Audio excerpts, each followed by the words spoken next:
Y el tema que vamos a considerar en esta noche es la Biblia, su origen. Ese es el tema de hoy. Y para eso, para iniciar con este tema, vamos a leer en Éxodo capítulo 34, versículo 27, que dice de la siguiente manera: Y Jehová dijo a Moisés: escribe tú estas palabras, porque conforme a estas palabras he hecho pacto contigo y con Israel. Amén. Si recordarán un poco, estamos estudiando una serie de temas que tienen como propósito conocer un poco más acerca de bibliología. Y decíamos que el estudio de la bibliología nos ayuda a entender la doctrina de la Biblia, y en esta oportunidad queremos hablar de su origen, ya que definitivamente es una verdadera bendición que cada uno de nosotros pueda tener la oportunidad de tener este maravilloso libro, el cual podemos escudriñar y que es de gran bendición para cada uno de nosotros. De hecho, Abraham Lincoln dijo: creo que la Biblia es el mejor don que Dios jamás haya dado a los hombres. Y definitivamente es así, porque aparte de la salvación, si hay otro regalo extraordinario, otro don extraordinario que Dios nos ha dado, es el don de la Biblia, la palabra de Dios, ya que, como hemos visto a lo largo de todos estos estudios, la palabra de Dios nos bendice,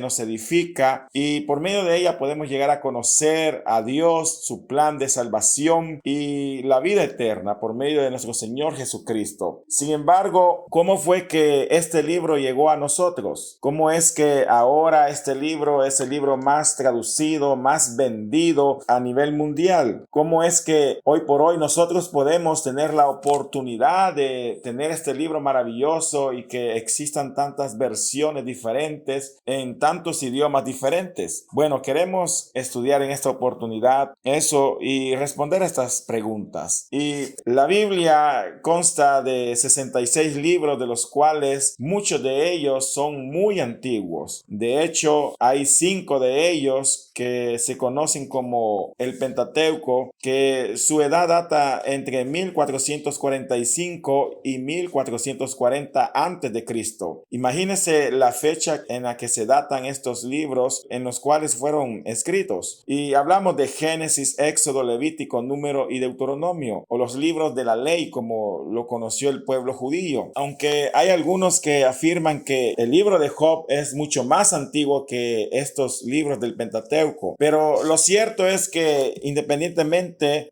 sea Job o no el más antiguo, los libros que componen el Pentateuco, que son Génesis, Éxodo, Levítico, Número y Deuteronomio, datan de esta fecha, 1445 a 1440 antes de Cristo. Y para este momento donde Dios comienza a darle la ley a Israel, Israel se encontraba justo en el monte Sinaí. Después de que ellos fueron liberados de Egipto y partieron de Ramasés allá en Egipto, cruzaron el Mar Rojo y llegaron al monte Sinaí y acamparon ahí, pasaron aproximadamente 2 años antes de que ellos pudiesen salir e iniciar su camino a la tierra prometida, aunque al final terminaron vagando 40 años, como todos sabemos. Pero el punto es que pasaron 2 años en las que Israel acampó alrededor del monte Sinaí, y es ahí donde Dios se revela por medio de su palabra, y es ahí donde vemos que Dios comienza a entregar su palabra escrita, digámoslo así. Y a veces uno podría pensar, o a veces uno piensa, que las únicas leyes que Dios le dio a Moisés allí en el monte Sinaí fueron 10, que son los 10 mandamientos. Sin embargo, no es así, sino que algunos expertos han llegado a contar y han llegado a determinar que aproximadamente 613 leyes fueron entregadas a Moisés allí en el monte Sinaí. Imagínense, 613 leyes que se dividían entre la ley moral, la ley cívica o la ley civil y las leyes ceremoniales. Así que a partir de este momento, Dios entrega su palabra a Israel, y así comienzan a surgir los libros que formarían parte del canon bíblico de los 66 libros que hoy tenemos en nuestras Biblias. Ahora, esta ley era sagrada y Dios esperaba y le ordenaba a Israel que ellos eran los responsables de transmitirla de generación tras generación. Así, allá en Deuteronomio 31:12 encontramos la santa convocatoria. Ahí Dios, a través de Moisés, le decía decía al pueblo: harás congregar al pueblo, varones y mujeres y niños, y tus extranjeros que estuvieren en tus ciudades, para que oigan y aprendan y teman a Jehová vuestro Dios, y cuiden de cumplir todas las palabras de esta ley. Aquí podemos darnos cuenta que esta ley que Dios le entregó a Moisés fue muy importante, tan importante que el mismo Dios le ordenaba a Moisés congregar al pueblo para que ellos oyeran y aprendieran a temer a Jehová, su Dios, y cuidasen de cumplir todas las palabras que estaban escritas en esa ley. Ahora, ¿quiénes eran los que se congregaban? Los varones, las mujeres, no solamente ellos, sino que hasta los niños y los extranjeros que pudiesen vivir en medio de ellos. Así que todo habitante, todo hombre y mujer, independientemente de la edad que pudiesen tener, estaban invitados para escuchar la palabra de Dios, para escuchar la enseñanza de Dios, para oír y aprender y así temer a Jehová y cuidar de cumplir y poner por obra todas las palabras que Dios les había entregado en el monte Sinaí. De igual forma, también los padres eran responsables de transmitir esta palabra a través de tradiciones orales. Los padres eran responsables de educar a sus hijos en la palabra de Dios. Así lo vemos también allá en Deuteronomio capítulo 6, versículos del 6 al 9. Ahí dice: y estas palabras que yo te mando hoy estarán sobre tu corazón, y las repetirás a tus hijos, y hablarás de ellas estando en tu casa, y andando por el camino, y al acostarte, y cuando te levantes, y las atarás como una señal en tus manos, y estarán como frontales entre tus ojos, y las escribirás en los postes de tu casa y en tus puertas. Así el Señor le ordenaba a Israel que tenían que transmitir de generación en generación estas leyes maravillosas que Él les había transmitido. Así que definitivamente podemos ver cómo allá por el año 1400 antes de Cristo, Dios comienza a entregarle al pueblo de Israel su ley, su palabra, y estos comienzan a recibirla. Los primeros libros que conformarían la Biblia comienzan a surgir, y así Israel tiene el privilegio de recibirlos y de hecho ser los primeros en recibir este maravilloso don. Ahora, conforme el tiempo pasó, también Dios levantó otros hombres que se encargaron de proclamar la palabra de Dios, y esta comenzó también a ser escrita. No solo Dios habló por medio de Moisés, sino que a lo largo de la historia de Israel hubieron otros hombres que se encargaban de transmitir la palabra de Dios, y muchos de estos la documentaron, la escribieron, y así surgieron todos los libros del Antiguo Testamento que hoy tenemos. De hecho, en el antiguo Israel, a este tipo de hombres que recibían la palabra de Dios y que hablaban por medio de Dios se le llamaba profeta. A veces pensamos que los únicos profetas son al estilo de Isaías, Eliseo, o los profetas que tenemos en el Antiguo Testamento, los libros proféticos, pero realmente profeta era una persona que Dios le hablaba y ellos podían transmitir las órdenes de Dios o los deseos de Dios o la palabra de Dios. En este sentido, Moisés fue un profeta, Josué fue un profeta, y cualquier otro que hubiese tenido esa comunicación directa y Dios le hubiese hablado. Ahora, el doctor Edward J. Young explica perfectamente esto que les estoy diciendo. Él dice, y lo cito textualmente: los autores de estos libros, quienes hayan sido, eran hombres que tenían el oficio de profeta. En el Israel de aquel tiempo era un oficio especial y único. El profeta era un israelita que actuaba como mediador entre Dios y el hombre. Así como el sacerdote representaba al pueblo ante Dios, así el profeta representaba a Dios ante el pueblo. En un sentido muy especial, por lo tanto, era el que recibía la revelación. Dios implantaba sus palabras de tal manera en la boca del profeta que el mensaje que éste entregaba resultaba ser la misma palabra de Dios. Así que no solo Dios habló por medio de Moisés, sino que también habló a través de otros hombres que con el tiempo llegaron a documentar esas palabras, llegaron a escribirse, y así comenzó a formarse el canon hebreo o los libros del Antiguo Testamento. Con el tiempo, Israel documentó todas estas palabras, y así nació el Antiguo Testamento. Por ejemplo, hay algunos pasajes de la Biblia donde se nos muestra esto. Por ejemplo, tenemos allá en Deuteronomio capítulo 10, versículo 1 al 2, que Dios le dice a Moisés: en aquel tiempo Jehová me dijo, lábrate 2 tablas de piedra como las primeras y sube a mí al monte y escribiré en aquellas tablas las palabras que estaban en las primeras tablas. Aquí Dios le está diciendo que suba otra vez al monte, porque después que Israel se rebeló en contra de Dios, después que Moisés pasó 40 días en el monte Sinaí y ahí le da las primeras tablas, los 10 mandamientos, Moisés las quiebra porque encontró que Israel se había pervertido elaborando un ídolo. Bueno, y todos conocemos la historia. Moisés quiebra las tablas, las primeras tablas de los 10 mandamientos, pero después de todo eso, Dios le dice que se volviese a labrar otras 2 tablas de piedra como las primeras, porque ahí iba a escribir las cosas que había escrito en las primeras tablas. Así que vemos cómo la palabra de Dios comienza a documentarse, en este caso por medio de tablas de piedra. Pero también hubieron otros hombres como los profetas que escribieron lo que Dios les habló. Vemos por ejemplo Jeremías capítulo 30 versículo 2, que dice: así habló Jehová Dios de Israel diciendo, escríbete en un libro todas las palabras que te he hablado. Oiga bien lo que Dios le decía a Jeremías, que se escribiese en un libro todas las palabras que le había dado. Por tanto, todos los profetas de parte de Dios, o al menos los profetas que tenemos en el Antiguo Testamento, recibieron esa orden de escribir para Israel todas las palabras que él le estaba diciendo. También algunos hombres inspirados por el Espíritu Santo escribieron algunos libros que con el tiempo llegaron a considerarse inspirados por Dios y que hoy también tenemos en el canon hebreo. Tenemos que también se escribieron los libros poéticos o libros de sabiduría. Por ejemplo, allá en Proverbios 1:1 dice: los proverbios de Salomón, hijo de David, rey de Israel. Aquí Salomón escribe y es claro al identificarse y decir que son los proverbios de él y que él es hijo de David, el que fue rey de Israel. Entonces, vemos cómo también Dios inspiró a otros hombres para que comenzasen también a escribir otro tipo de literatura sagrada, como son los libros poéticos que hoy tenemos en el Antiguo Testamento. Y no solo eso, sino que también inspiró a otros hombres, el Espíritu Santo, para que escribiesen los libros históricos. Allá en 1 de Crónicas 29:29 dice: y los hechos del rey David, los primeros y los postreros, están escritos en el libro de las crónicas de Samuel vidente, en las crónicas del profeta Natán y en las crónicas de Gad vidente. Aquí se nos dice que todo lo que hizo David en cuanto a su reino, su historia, quedaron escritos en estos 3 libros. Pero así como se escribieron estos 3 libros, también se escribieron otros libros que hoy son históricos, donde se nos habla acerca de los reyes de Israel, acerca de algunos personajes importantes en la historia de Israel, y hoy por hoy se conocen como los libros históricos. De esta forma, el canon hebreo o el Antiguo Testamento comienza a formarse, comienzan a escribirse todos los libros que hoy por hoy componen los 39 libros del Antiguo Testamento, los libros de la ley, los libros históricos, los libros poéticos y los libros proféticos. Y así se forma con el tiempo el Antiguo Testamento. Pero realmente no fue hasta la llegada de Esdras que todos estos libros se consolidan en un solo volumen. Pero la tradición judía le atribuía a Esdras esta función de clasificarlos y encuadernarlos en un solo volumen. Pero ¿quién fue Esdras? Bueno, Esdras era un sacerdote y escriba diligente. Allá Esdras 7:11 dice: Esdras, escriba versado en los mandamientos de Jehová y en sus estatutos a Israel. Eso es lo que era Esdras, era un escriba versado. Él tenía el oficio, aparte de ser sacerdote, de ser escriba, es decir, eran aquellas personas que escribían con su puño y mano la palabra de Dios. Los diferentes libros del Antiguo Testamento ellos los transcribían para hacer nuevos volúmenes. Pero no solo eso, sino que también Esdras fue una persona que dedicó su vida al estudio y enseñanza de las escrituras. Si hay algo que caracterizó a este hombre fue su amor, su pasión por conocer la palabra de Dios, por enseñar sus estatutos y vivir de acuerdo a ellos. Así lo declara Esdras 7:10, donde dice: así fue porque Esdras había decidido estudiar y obedecer la ley del Señor y enseñar sus decretos y ordenanzas al pueblo de Israel. Además de eso, la tradición judía cree que él fue el autor de algunos libros del Antiguo Testamento, aunque su nombre no se encuentra en ellos, pero los judíos le atribuyen la autoría de estos libros, como son Esdras, primero y segundo de Crónicas, y el Salmo 119, que es el salmo más grande que se tiene en la Biblia, y es el salmo que habla en sí de la belleza y la grandeza de la palabra de Dios. Así que los judíos le atribuyen a él la autoría de estas piezas maravillosas de la Biblia. Y finalmente también la tradición judía cree que él fue la persona que dedicó su vida a recolectar los libros del Antiguo Testamento y a ordenarlos en el canon hebreo que se conoce como el Tanaj. Recordemos que Esdras fue una persona que vivió después del exilio babilónico. Después de 70 años en el exilio, los judíos regresan a su tierra, regresan a Jerusalén. Sabemos que Nehemías regresó y reconstruyó los muros. Sabemos que Zorobabel y el sumo sacerdote Josué también regresaron con otros grupos de judíos y reconstruyeron el templo de Dios. Pero también entre los grupos importantes que regresaron a Jerusalén estaba este hombre, Esdras, y esto lo podemos ver obvio en el libro de Esdras, también en el libro de Nehemías. Y la función de él o lo que Dios había puesto en su corazón era restablecer, restaurar el culto a Jehová. Ahora, la tradición judía dice que fue Esdras la persona que se dedicó a recolectar todos estos libros que después del exilio babilónico habían sobrevivido por obra divina, no habían sido destruidos, y él los recolectó y los clasificó en un solo volumen. Así nació la famosa Tanaj.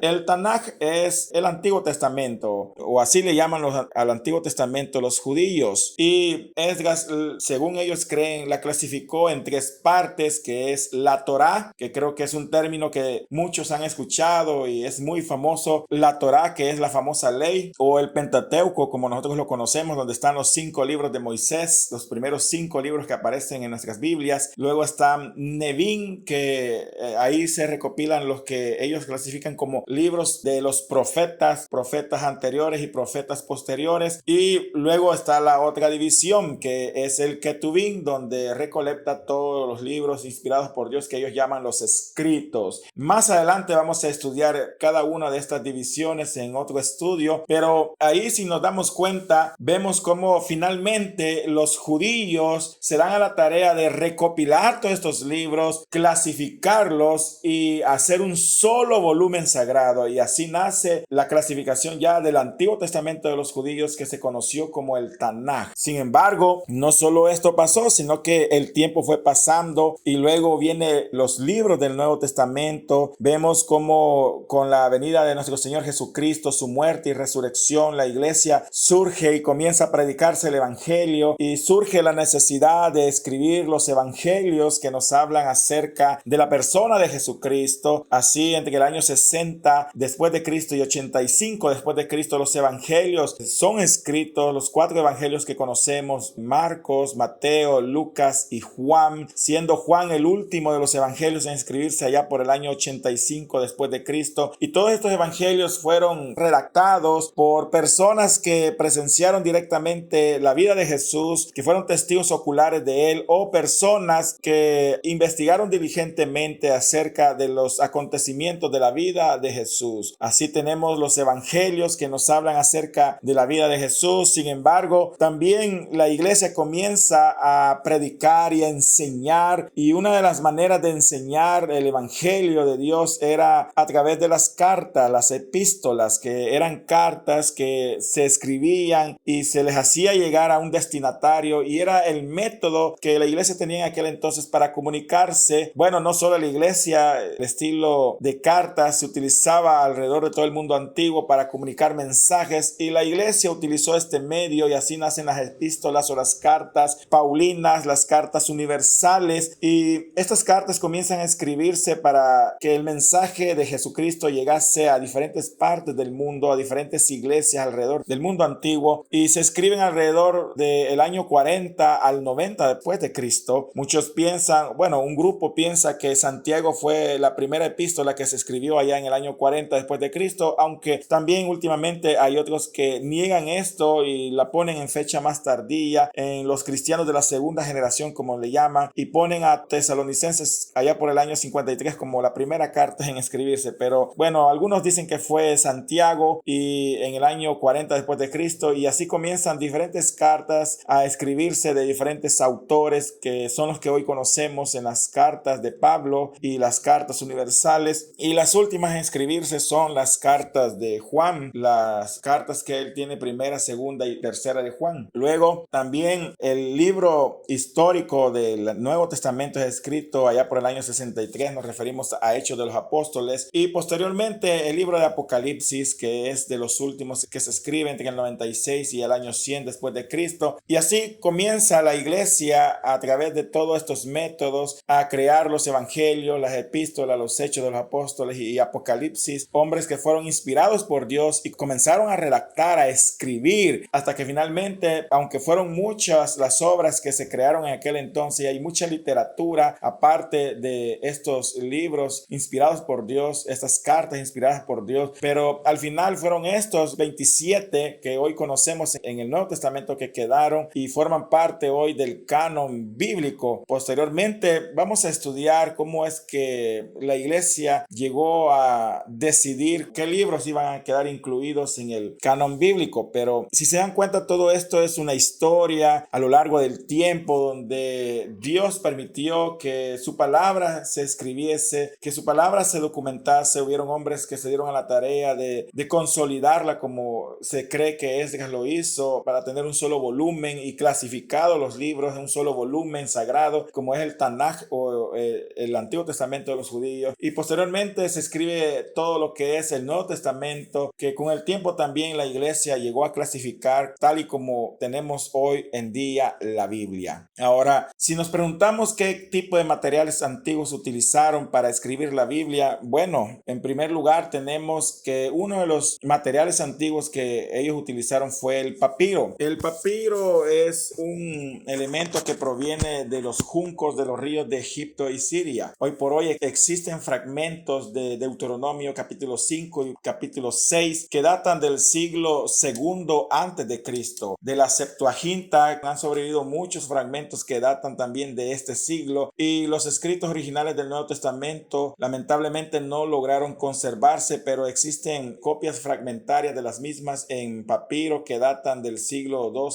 después de Cristo, y copias completas del Nuevo Testamento que datan del Concilio de Nicea allá por el 325 después de Cristo. El problema con el papiro es que es un material muy frágil, así que de lo que hoy se tiene, solo se tiene fragmentos, no se tienen libros completos porque se degrada conforme el tiempo va pasando. Ahora, otro material que se utilizaba y quizás era un poco más resistente que el papiro era el pergamino, y este pergamino era elaborado de piel de ovejas, de cabras y otros animales. Este fue un material que fue utilizado allá por el siglo IV después de Cristo, y la iglesia elaboró varias copias de la Biblia en papiro, tales como los códices sinaítico, vaticano y alejandrino que hoy por hoy se tienen. También tenemos los manuscritos encontrados en el Mar Muerto, que muchos de ellos fueron elaborados de pergamino. Así que el pergamino era otro material utilizado. La historia dice que el pergamino o la producción de pergamino se inició allá en Pérgamo, donde existía una iglesia de la cual se habla en el libro de Apocalipsis. Si ustedes recuerdan, una de las 7 iglesias a las cuales el Señor habla es la iglesia de Pérgamo, y se cree que ahí se inició este proceso de elaboración de este tipo de material para escribir, para hacer este tipo de documentos. Ahora, otro material que también se utilizaba era la vitela, que era elaborado de piel de ternero, y en la actualidad se conservan manuscritos bíblicos antiguos escritos de este material, entre los cuales hay algunos fragmentos fechados entre 1500 aproximadamente antes de Cristo. Así que definitivamente estos eran los materiales de los cuales se elaboraron los primeros manuscritos de la Biblia. Muchos de ellos hoy, algunos se conservan, pero partes o fragmentos deteriorados de ellos. Ahora, conforme el tiempo fue pasando, luego viene la necesidad de dividirlos en capítulos y versículos, porque hoy por hoy nosotros leemos la Biblia y nos damos cuenta que esta está dividida en capítulos y en versículos. Ahora, esta división surgió con el objetivo de que ayudara o facilitara la enseñanza y aprendizaje de los pasajes de la Biblia. Y si hablamos de las primeras divisiones que se hicieron a la Biblia, las primeras divisiones fueron hechas por el Sanedrín judío, divisiones hechas a los libros de la ley que datan alrededor del año 586 a.C., con 54 secciones mayores divididas a su vez en 669 más pequeñas para facilitar su aprendizaje y lectura en un año. Pero luego el tiempo fue pasando y aparte de los judíos, también los cristianos comenzaron a hacer sus primeras divisiones, y uno de los primeros en hacerlo fue Jerónimo, el autor de la Vulgata latina, alrededor del siglo III, cuando traduce la Biblia completa, el Antiguo y Nuevo Testamento, al latín, y así nace la famosa Vulgata latina. Él comienza y hace una división entre versículos y capítulos, pero también más adelante, allá en el año 350 después de Cristo, también los griegos hicieron otras divisiones, y estas se encuentran en copias del Códice Vaticano. Pero al final, la Biblia, tal y como nosotros la conocemos, con sus capítulos y versículos, fue finalmente realizada por un hombre que se llamó el arzobispo Esteban Langton. Él en el siglo XIII dividió la Biblia en capítulos y versículos tal y como hoy la conocemos. Así que se le atribuye al arzobispo Esteban Langton que fue el que finalmente dividió allá en el siglo XIII la Biblia en los capítulos y versículos tal y como hoy la tenemos. Ahora, con el tiempo, la misma Biblia hebrea y escrito en griego dio origen a otras versiones antiguas en otros idiomas, porque recordemos que al principio la Biblia solo existía en sus idiomas originales. Si hablamos de los idiomas originales en el Antiguo Testamento es el hebreo y algunas partes están en arameo. Y si hablamos del Nuevo Testamento, sabemos que el idioma original fue el griego. Sin embargo, con el tiempo hubo la necesidad de traducirla a otros idiomas. Hoy por hoy la Biblia ha sido traducida a muchos idiomas, tal y como lo hemos visto en el pasado. Y vamos a hablar acerca de algunas versiones antiguas de la Biblia. En primer lugar, tenemos la famosa Septuaginta o versión de los 70. No sé cuántos de ustedes han escuchado hablar acerca del término la famosa Septuaginta. Esta es considerada la primera versión en otro idioma del Antiguo Testamento. De hecho, fue la primera traducción que se hizo de la Biblia a otro idioma. En este caso, se tradujo del hebreo al griego. Esta data del 250 a.C. y fue bajo el auspicio de Ptolomeo II, que gobernaba en aquel entonces Egipto, el cual, al darse cuenta que la única obra que no había sido traducida en griego en su gran biblioteca que estaba allá en Alejandría, en Egipto, el único libro que no había sido traducido al griego era el libro sagrado de los judíos, el Tanaj, es decir, el Antiguo Testamento. Todos los libros habían sido traducidos al griego porque Alejandro Magno conquistó todo el mundo antiguo y hubo una influencia tremenda de la cultura griega en las demás culturas, y muchos de esos dio paso a que muchos libros de diferentes culturas fueran traducidos al griego, y muchos de estos libros, y casi la mayoría, se encontraban en una gran biblioteca allá en Alejandría. Sin embargo, un día el rey Ptolomeo II en Egipto se dio cuenta de que había un libro que no había sido traducido al griego, y este era el Tanaj o el Antiguo Testamento. Y fue así que él vino y solicitó al sumo sacerdote de Jerusalén que se tradujese, que se hiciera una traducción del hebreo y el arameo a la lengua griega. Y de acuerdo a la tradición judía, fueron alrededor de 72 rabinos que se reunieron en la ciudad de Alejandría, allá en Egipto, que se dedicaron a esta tarea. Por eso a la Septuaginta también se le conoce como la versión de los 70, porque de acuerdo a esta tradición, aunque no todos están de acuerdo en esta tradición, otros piensan o dan otra explicación menos conocidas, pero digamos la mayoría cree y sostiene esa tradición, que fueron alrededor de 72 rabinos que se reunieron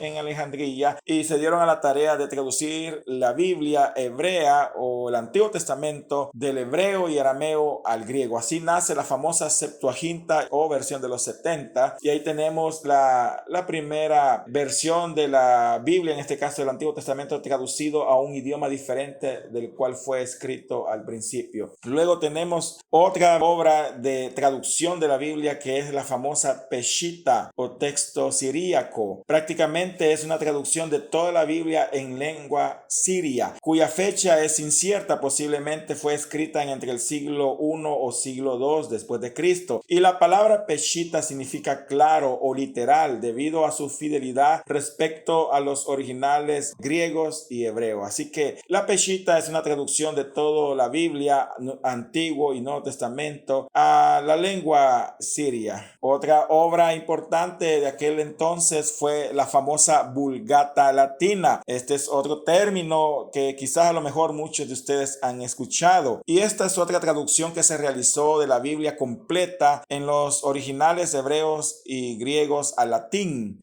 Su traductor fue Jerónimo, un erudito en idiomas que se fue a Belén en el siglo IV después de Cristo, donde terminó su obra. La Vulgata no solo contiene los 66 libros de la Biblia, sino también él incluyó otros libros, 11 en total, que son los libros apócrifos, que en la actualidad es la versión autorizada por la Iglesia romana. Sin embargo, el protestantismo no acepta los 11 libros apócrifos como inspirados por Dios, pero las Biblias católicas incluyen estos libros deuterocanónicos o apócrifos, como también le llamamos nosotros, y los incluyen dentro del volumen del Antiguo Testamento, y por eso la Biblia católica tiene más libros que las versiones cristianas o evangélicas. Y fue Jerónimo el que se dio a la tarea de traducirla de los idiomas originales al latín. Y bueno, otra obra de la antigüedad muy importante y que ha jugado y jugó un papel muy importante también en el tiempo de la Reforma fue el Textus Receptus. El Textus Receptus es un término en latín que significa texto recibido y es una copia del Nuevo Testamento al idioma griego. Esto solo es el Nuevo Testamento y es una copia que está en griego, realizado por Erasmo de Rotterdam en el siglo XVI. Erasmo utilizó textos griegos no tan antiguos y parte del Apocalipsis de la Vulgata Latina para realizar su obra de traducción, los cuales estaban muy dañados y hoy en día, digámoslo así, no son tan fidedignos como los más tempranos que se han descubierto. Muchas traducciones que se han realizado de la Biblia se apoyan en el Textus Receptus, tales como por ejemplo la Biblia en alemán de Lutero y la Biblia en francés de Pierre Robert Olivetam, o también tenemos la Biblia del Oso, y aparte de eso también tenemos la Biblia en inglés que se tradujo como la King James Version, incluso la Biblia al inglés de William Tyndale. Ahora, la mayoría de Biblias en el tiempo de la Reforma tomaron de referencia el Textus Receptus, que era una copia, como ya les dije, en el griego del Nuevo Testamento, para traducir las Biblias a diferentes idiomas como el alemán, el francés, el español, el inglés. Sin embargo, el Textus Receptus tiene una oportunidad que algunos han criticado, y con el tiempo la crítica ha girado en el sentido de que las copias que Erasmo utilizó para traducir la Biblia o traducir su obra al griego del Nuevo Testamento son fragmentos que no son tan fidedignos por ser muy tardíos. Se dice que para que una copia del Antiguo Testamento o del Nuevo Testamento que se va a traducir a otro idioma sea fidedigna, entre más temprana sea, es decir, entre más antigua sea, es más fidedigna, porque sabemos que hay un factor de error humano al momento de escribir y escribir y escribir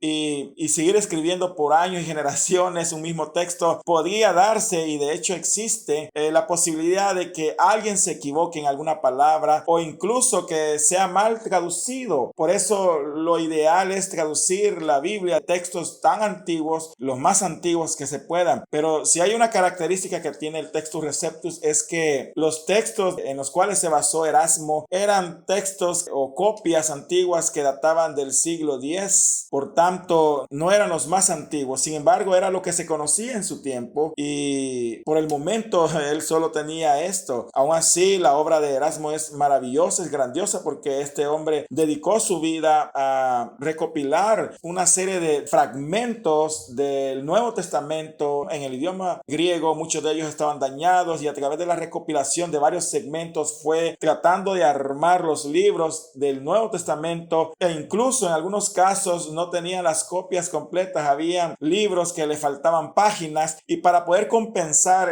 esta oportunidad lo que hizo fue también tomar de referencia la Vulgata latina y tradujo del latín también al griego aquellas partes que no logró encontrar, porque como les dije, existían muchos fragmentos, miles de fragmentos, pero en ocasiones la oportunidad era que no se conservaba toda la Biblia entera. Así que al final este hombre Erasmo hizo este trabajo, y fue este Textus Receptus el que sirvió de base para traducir la Biblia a todos estos idiomas que yo les he hablado. Ahora, si es cierto que el Textus Receptus fue una versión del Nuevo Testamento en griego basado en textos antiguos que datan del siglo X y siglo XII aproximadamente, que son manuscritos tardíos, también tenemos otros códices, otras versiones que, al contrario del Textus Receptus, son más tempranos, y por tanto algunos teólogos o algunos traductores de la Biblia dicen que son más confiables. Entre más temprana sea la copia, entre más antigua sea la copia,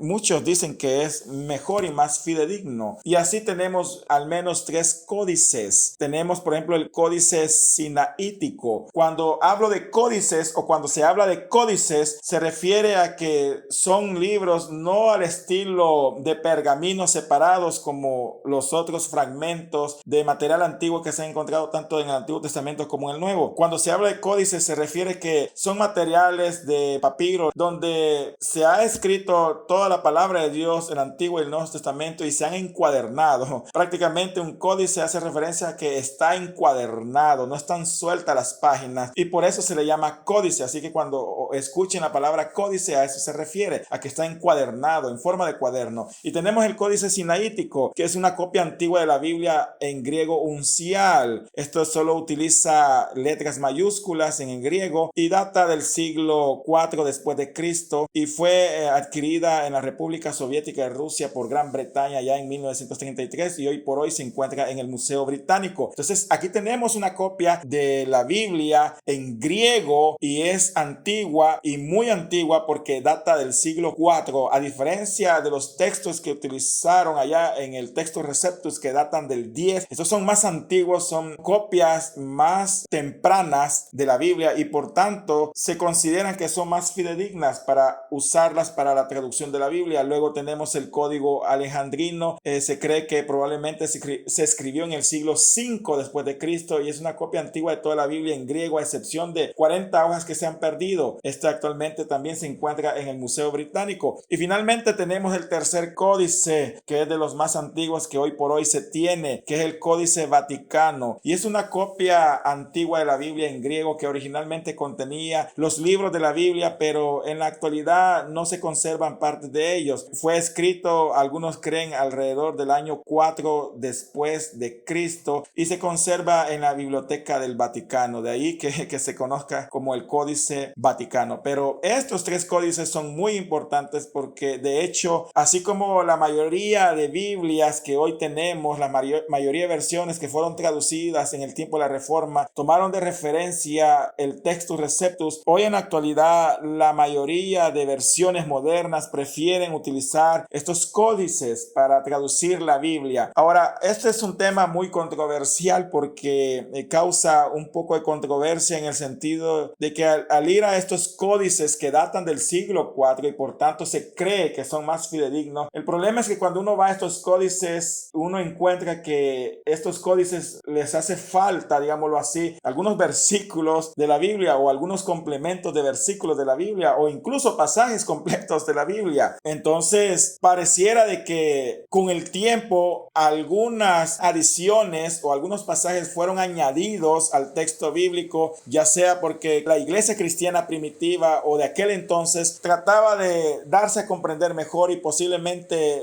fueron añadiendo o agregando algunas cosas extras que hoy por hoy nosotros tenemos en nuestras versiones populares, como es la Reina Valera 1960. Les voy a poner un ejemplo sencillo. Por ejemplo, todos conocemos allá en el capítulo 8 del Evangelio según Juan, tenemos la historia de la mujer que fue sorprendida en adulterio y que esta fue llevada delante de Jesús, y es una historia hermosa que nos ha bendecido en gran manera. Pero el problema es que cuando vamos a estos códices antiguos que datan del siglo IV, y son 3 códices, el alejandrino, sinaítico y vaticano, el problema es que en los manuscritos más antiguos esa historia no está, no existe. Pareciera que con el tiempo fue incluida. ¿Por qué? Yo no lo sé. Eso es lo que algunos afirman. El que no esté incluida esa historia en estos códices, algunos afirman que fue introducida posteriormente con algunos propósitos, y cuando se tomó el Textus Receptus y se creó el Textus Receptus, se tomaron aquellos manuscritos que databan del siglo X y el siglo XII, donde esa historia ya estaba incluida. Pero al desconocerse estos textos, porque estos textos se descubrieron durante el tiempo de la Reforma y un poquito después, donde estaba toda esa revolución espiritual ocurriendo, esas persecuciones terribles, entonces estos códices nunca fueron descubiertos y nunca fueron usados de referencia para traducir la Biblia a los idiomas que les he mencionado. Pero sí existía el Textus Receptus que tomó de referencia estos textos del siglo X y siglo XII. Otro ejemplo que les pudiera dar así sencillo es, por ejemplo, en el mismo Evangelio de Juan, creo que todos recuerdan la historia del paralítico de Bethesda, y dice que el texto dice que de vez en cuando descendía un ángel que movía las aguas, y al mover las aguas aquel enfermo que estuviera pendiente y se arrojara primero al agua sería sanado.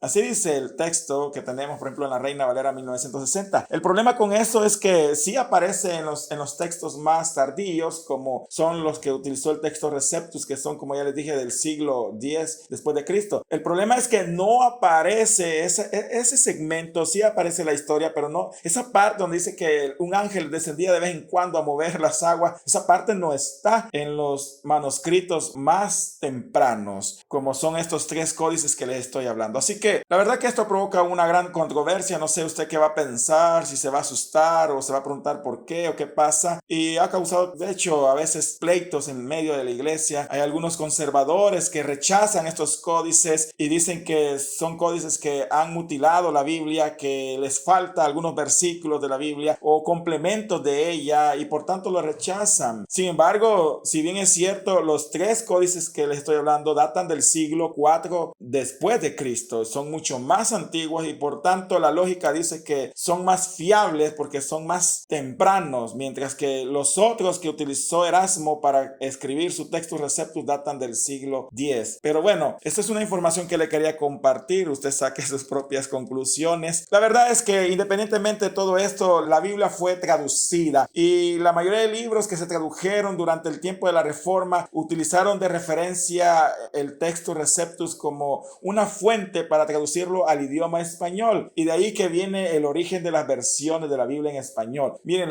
faltaría tiempo para hablarles de las diferentes versiones de la Biblia traducidas a diferentes idiomas, porque cada una tiene su historia. La Biblia en alemán, la Biblia en inglés y así en portugués. Es maravilloso, pero también nosotros tenemos la bendición de que la Biblia fue traducida al español. Veamos algunas obras que comenzaron a traducirse durante este tiempo hasta llegar a la Biblia que hoy conocemos. Tenemos, por ejemplo, los Salmos y los Evangelios y las epístolas de Juan Valdés. Él fue uno de los primeros reformadores españoles que tradujo allá en 1534 una versión de los Salmos, los Evangelios y las epístolas en español, la cual resultó ser una hermosa pieza de lenguaje castellano. Pero también tenemos el famoso Nuevo Testamento de Encinas. Esta fue probablemente la primera traducción que se hizo del Nuevo Testamento de los textos griegos originales, y fue una obra hecha en 1543 por Francisco de Encina. Luego también tenemos otras obras que se crearon en español de la Biblia. Tenemos la famosa Biblia de Ferrera, y fue en tiempos de la Inquisición romana que un grupo de judíos se escaparon de España y Portugal y se establecieron en Ferrera, allá en Italia, y ahí tradujeron el Antiguo Testamento en 1553. Esta esta traducción que les digo, la Biblia Ferrera, solo tiene el Antiguo Testamento y fueron unos judíos que escapaban de las persecuciones que Roma hacía en aquel entonces por la Santa Inquisición, y ellos se dieron la tarea de traducir al español el Antiguo Testamento. Esta traducción fue literalista a tal punto que está llena de hebraísmo, haciéndola difícil de entender. Sin embargo, también tenemos el famoso Nuevo Testamento de Pérez. Juan Pérez de Pineda fue un hombre de la Reforma quien murió quemado por la Inquisición y realizó en 1556 una versión corregida del Nuevo Testamento y de los Salmos que se publicó en Ginebra basándose en las traducciones de Juan Valdés y Francisco de Encina. Ahora bien, todo esto comienza y finalmente viene la versión o la traducción que llegó a hacerse popular y se haría popular a lo largo de los tiempos, que es la obra de Casiodoro de Reina. Así tenemos la famosa Biblia del Oso. La Biblia del Oso es considerada la primera traducción completa que se tuvo en el idioma castellano y prácticamente se tradujo de dos fuentes. En el caso del Antiguo Testamento se tradujo de lo que hoy se conoce como la Biblia de Bomber y una obra traducida del hebreo al español por el judío Jacob ben Hajin y Adonahai. Y en el caso del Nuevo Testamento, él utilizó el Textus Receptus de Erasmo como fuente para traducir al español Nuevo Testamento. Ahora, fue traducida por Casiodoro de Reina. La Biblia del Oso fue traducida por Casiodoro de Reina, un notable oriundo de Sevilla, España, el cual fue criado en un monasterio desde pequeño hasta destacar como un excelente orador. Por abrazar la reforma,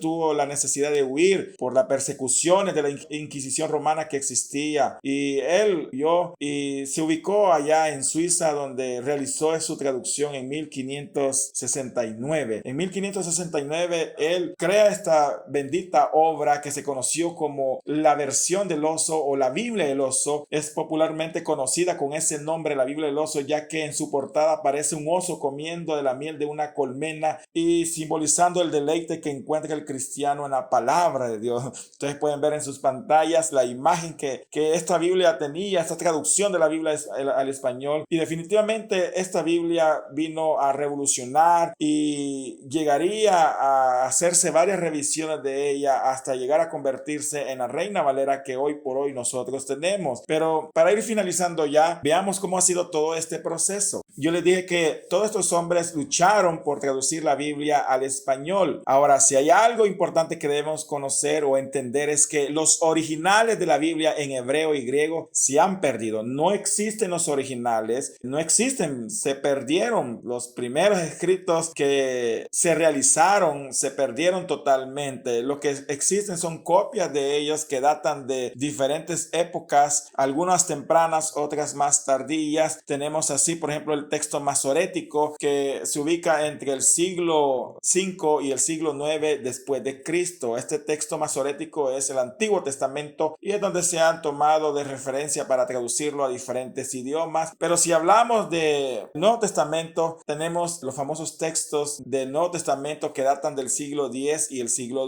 XII después de Cristo. Pero como les dije, estos textos son tardíos y son muy diferentes a los nuevos textos que se han descubierto o se descubrieron posteriormente y que son textos más tempranos porque datan del siglo IV y siglo V después de Cristo. Los que traducen la Biblia dicen que lo mejor es apegarse a los textos más tempranos, pero el problema con eso es que si nos apegamos a eso vamos a encontrar unas Biblias que son un poco diferentes a las que usualmente usamos, no solo por el lenguaje contemporáneo, sino porque pareciera que omiten algunos versículos o algunas partes de la Biblia, y ahí viene el conflicto donde muchos critican porque han mutilado la palabra de Dios, pero no es así realmente, porque lo que están haciendo estos traductores es basarse en versiones o en códices muchos más tempranos, y algunos opinan que son más confiables. Y también tenemos la famosa Vulgata Latina, que ya hablamos de ella, la obra de Jerónimo traducido al latín. Fue de estos 4 textos que les estoy hablando antiguos que se tradujeron las Biblias al español. Tenemos la famosa Biblia de Alba, que es una traducción de judíos del Antiguo Testamento tomando de referencia estos textos masoréticos. También la Biblia de Ferrera, que ya mencionamos de ella, que es otra copia o una traducción del Antiguo Testamento al español allá en 1553. Aparte de eso, allá por 1516 Erasmo creó su famoso Textus Receptus, que tomó los textos antiguos del Nuevo Testamento que datan del siglo X X y siglo XII después de Cristo, y tomó también de referencia la Vulgata latina, porque ya les dije, lamentablemente estos textos antiguos que datan del siglo X y siglo XII están incompletos, hay partes incompletas, y lo que hizo Erasmo para complementar el volumen sagrado fue tomar de referencia lo que estaba en la Vulgata latina, aunque ahí no estaba tomando el idioma original, sino que estaba tomando otro idioma, y fue una mezcla de esas dos obras para él crear el Nuevo Testamento en griego. Ahora, es de aquí del Textus Receptus que se traducen otras Biblias, el Nuevo Testamento de Encinas y el Nuevo Testamento de los Salmos de Pérez, que al final el Nuevo Testamento y los Salmos de Pérez vienen a ser como una corrección que hace de la obra de Encinas, y al final allá en 1569 se traduce al español la Biblia del Oso, de Casiodoro, de Reina, y luego en 1602 su amigo y compañero Cipriano de Valera hace una revisión y hace algunos cambios o algunas correcciones en las que tal vez Casiodoro de Reina no tradujo tan bien las palabras de su idioma original, y así nace la revisión de esta Biblia del Oso de Cipriano de Valera, y con el tiempo esta se convertiría en la Reina Valera, y de ahí el nombre de nuestra Biblia o de la Biblia en español que quizás muchos conocemos, que es la famosa Reina Valera, porque es consecuencia en primer lugar de la traducción que Casiodoro de Reina hizo allá en 1569 y luego la revisión posterior que Cipriano de Valera le hizo en 1602, así que los dos apellidos de ellos se unen y la Biblia se conoce, esta versión de la Biblia se conoce como la Reina Valera de 1909, y luego vinieron más revisiones. Tenemos la Reina Valera de 1960, que hoy por hoy es la Biblia que la mayoría de nosotros tenemos, aunque hay otras versiones como la Reina Valera 2001 o la Reina Valera contemporánea, aunque la contemporánea ya no toma como referencia el Textus Receptus como fuente, sino que ya toma los códigos alejandrino, vaticano y sinaítico, pero al final así surge la famosa Reina Valera que hoy por hoy nosotros tenemos. Aparte de eso, también durante este periodo algunos escritores o traductores de la Iglesia Católica crean sus versiones de la Biblia al español, tomando de referencia a la Vulgata latina. Felipe Escío de San Miguel en 1793 y Torres Amat es una Biblia de traductores católicos en 1825. La famosa Biblia de Jerusalén que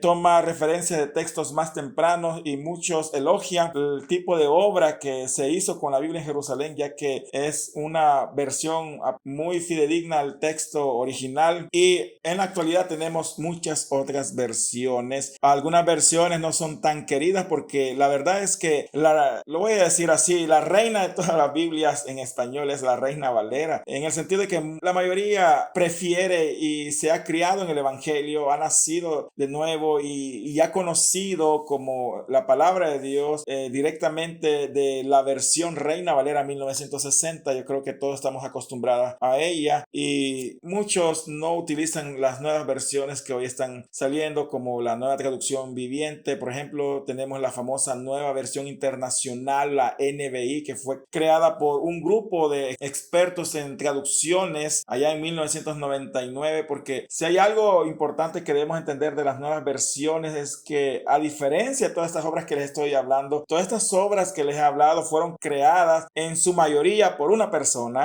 Definitivamente fue un gran trabajo de traducción, aunque hayan oportunidades de traducciones en algunas. La Reina Valera tiene algunas oportunidades de traducción que son innegables, pero aún así fue una obra maravillosa. Dios usó a este hombre Casiodoro de Reina, imagínense, para traducir los 66 libros de la Biblia. Es increíble el trabajo que hizo. Sin embargo, en la actualidad ya no solo es una persona que lo traduce, sino que es un equipo multidisciplinario de personas que se encargan de traducir. Ahí hay personas expertas en geografía bíblica, en costumbres antiguas, en manuscritos antiguos, en egipcio, en culturas de Mesopotamia. Entonces es un grupo multidisciplinario que analiza de diferentes fuentes, especialmente estos códices que son los más antiguos, o incluso la Septuaginta también, y basado en eso hacen las traducciones de la Biblia. Y el problema de la NBI, queremos llamarle problema, es que como usa de referencia estos códices, donde ya les expliqué que pareciera o no pareciera, no tiene algunos fragmentos, algunas partes que sí tienen los textos del siglo X y siglo XII, viene la NBI y pareciera que está mutilando la palabra de Dios. Ahora, el tema es muy controversial, pero al final las razones por las que esta Biblia lo traduce de esa forma es por las razones que le estoy explicando, que lo traduce de textos mucho más tempranos y esas partes de la Biblia no se encuentran, o esos versículos o esos segmentos de esos versículos no se encuentran en estas copias originales que son mucho más tempranas que las tardías que se utilizaron para traducir el resto de Biblias que hoy por hoy conocemos. Sin embargo, al final lo importante es que entendamos que la Biblia es la palabra de Dios y Dios le plació utilizar estos textos del siglo X y siglo XII para que la Biblia llegase a nosotros, y ha sido una gran bendición. Hoy por hoy nosotros reconocemos la autoridad divina que la Biblia tiene en cada uno de los idiomas y no debemos estar peleando, discutiendo acerca de estos tecnicismos. Sin embargo, yo quería comentárselos para que supiesen algo respecto al tema, pero la verdad es que definitivamente la palabra de Dios es maravillosa. Así la Biblia llega a nuestras manos y así hoy por hoy nosotros tenemos el privilegio de poder contar con este volumen sagrado, 66 libros en total, 39 en el Antiguo Testamento, 27 en el Nuevo Testamento.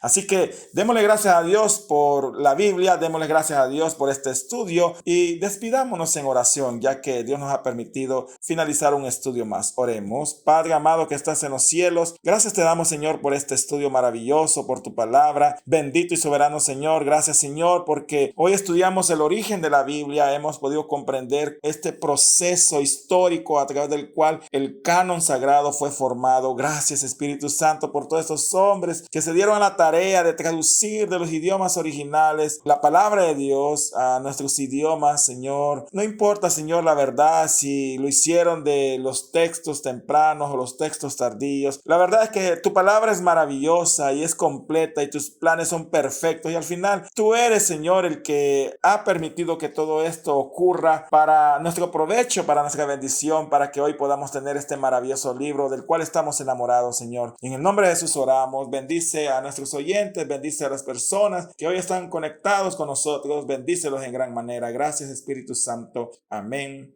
y amén.